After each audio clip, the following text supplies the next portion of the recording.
సర్వజనులకి శుభములు. అంశము 3 వివాహాన్ని గురించి చాలా ముఖ్యమైన అంశాలు ఉన్నాయి. వివాహంలో 4 ఉప అంశాలు ఉన్నాయి. ఏ, బి, సి, డి.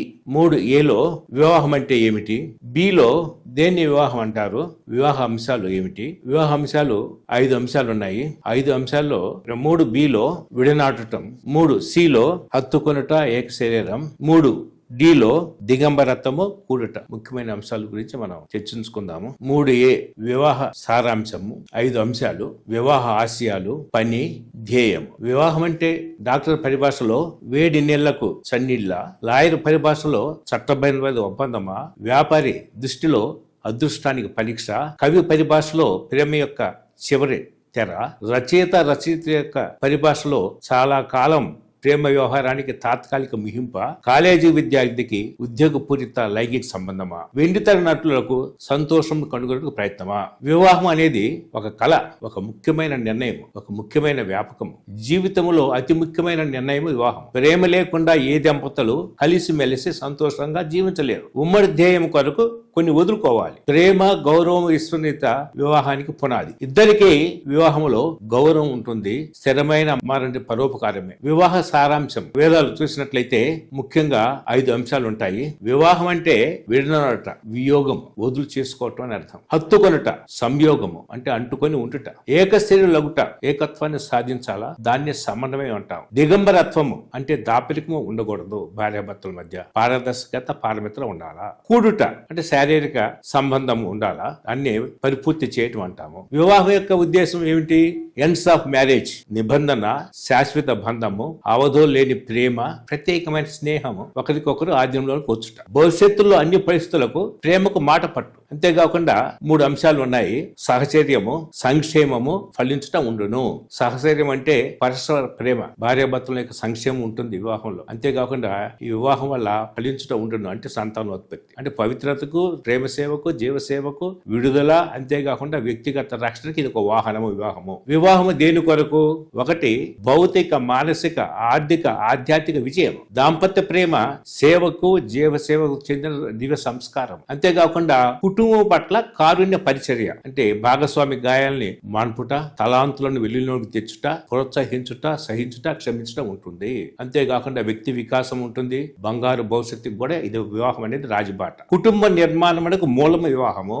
సృష్టి కార్యము కొనసాగించడానికి కూడా వివాహం ఉంటుంది. నియమించిన పని ఏమి? భార్యాభర్తలు ఏమి పని చేయాలా, ఏది మిషన్ అంటే 1 భర్త ఏం చేయాలంటే నీ వలె నీ భార్యను ప్రేమించాలా. భార్య యొక్క పని ఏమిటంటే భర్తకు విధేయించాలా, గౌరవించాలా, సహకరించాలా. ఒకరి భారాల్ని మరి ఒకరు భరించి మరి దేవునికి చిత్తాన్ని నెరవేర్చాలా. భార్య భర్తకి, భర్త భార్యకి వారి వారి ధర్మాల్ని నెరవేర్చాలా. ఒకరినొకరు సంతోషపరచుకోవాలి. మరి ప్రతి వ్యక్తి మీద కూడా దేవునికి అధికారం ఉంటుంది. భర్త భార్యపై, అంతేకాకుండా కుటుంబ భార్య భర్తలు ఏంటంటే పిల్లల మీద అధికారం ఉంటుంది. వివాహం అనేది దైవ నిర్ణయం. ఒకరు ఏం చెప్పారంటే, ఒక భక్తుడు, వివాహము మనిషి కనిపెట్టి ఆరంభించినది కాదు, మనిషి స్వభావము తీర్చిదిద్దిన దైవం ఆ ప్రకృతి ధర్మం ద్వారా వివాహ ధర్మాన్ని నిర్దేశించాడు, దాన్ని ఉన్నతమైనదిగా చేశాడు. కాబట్టి దీని ధర్మాలు మనిషి ఇష్టాయిష్టాలపై ఆధారపడదు, చివరకు వివాహమాడు వ్యక్తులపై కూడా ఆధారపడదని 9వ భక్తినాథ పాపు గారు చెప్పారు. అందువల్ల నీ ఇష్ట ప్రకారం జీవించడానికి వీలు లేదు, దేవుడు చూపిన మార్గమే నీ మార్గము.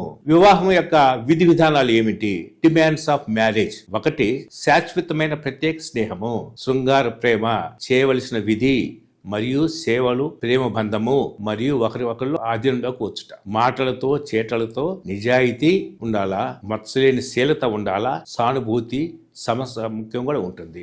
పవిత్రత ద్వారానే సంతోషము, పొందిక, సర్దుబాట్లు, మార్పులు, చేర్పులు ఉంటాయి. ప్రేమికులుగా ఉండాలా, కానీ కేవలము లైంగిక అవసరాలు, భౌతిక అవసరాలు తీర్చువాడుగా, అందించేవాడుగా మాత్రం ఉండకూడదు.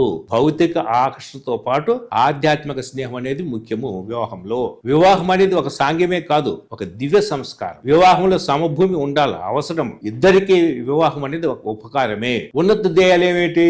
మోక్ష ప్రాప్తి, నిత్య జీవము. ఇద్దరు కూడా ఒకే గమనం వైపు ఉండాలి.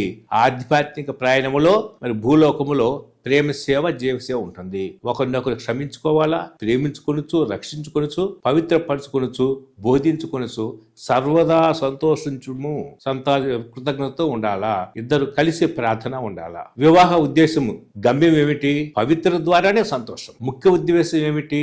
సుఖము, శాంతి, సంతోషము ముఖ్యమైనప్పటికీ పరమార్థం మాత్రము మోక్ష ప్రాప్తి. నీ వివాహము సుఖశాంతుల్లో వర్ధిల్లాలంటే పవిత్రత పాటించాలి. భూలోకంలో వివాహం అనేది ముఖ్యంగా ఆధ్యాత్మిక ప్రయాణం. వివాహ జీవితం అనేది జగత్ సిద్ధి కోసమే ఉద్దేశింపబడింది, కానీ దానికి శాశ్వత సిద్ధి అంటూ లేదు.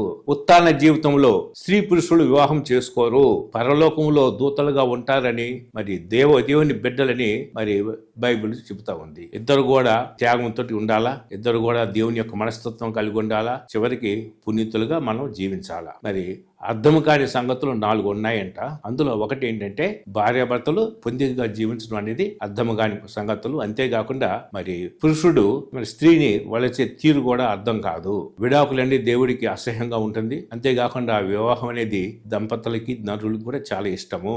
దంపతులు పొందికగా జీవించడం అనేది నరులకి దేవునికి కూడా చాలా సంతోషము. ఇక చాలా మంచిది వివాహం కూడా. అందువల్ల marriage is natural in purpose but divine in origin. అంతేకాకుండా marriage is called matrimony symbolizes the covenant established between God, man and woman. Marriage connected with the natural attraction, mental consent, covenant, openness and union of sexes. Marriage has 3 good values or essential values. 1, mutual fidelity, offspring and the indivisibility. In matrimony, the husband and wife become one in heart, soul, mind and will.